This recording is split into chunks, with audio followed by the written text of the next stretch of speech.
আজি বনাব লৈছোঁ আলু পৰঠা।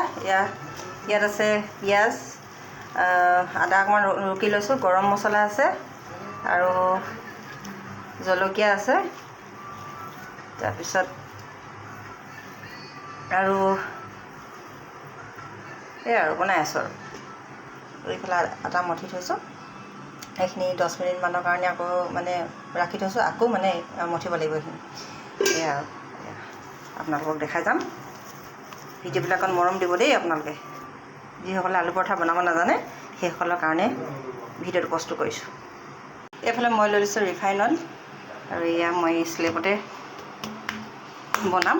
এইফালে পেনখন গৰম হ'বলৈ দিছোঁ। শুকান আটা অলপ লৈ লৈছোঁ। এখন বনাই পেলাই এই আলুখিনি দি দিলোঁ, তাৰপিছত ওপৰত আকৌ এখন ৰুটি এনেধৰণে দি দিছোঁ। এয়া এতিয়া দি দিলোঁ, ইয়াতে দুখন আছে, জাপি পেলাই দি দিছোঁ দেই।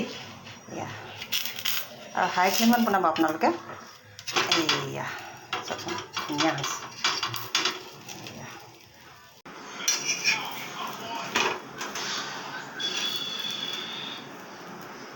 এয়া আৰু বনি আছে দেই।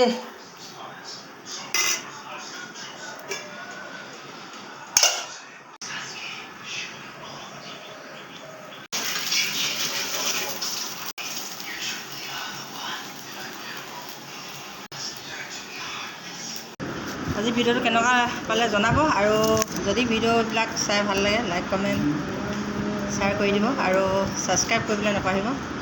আজিলৈ বাই বাই।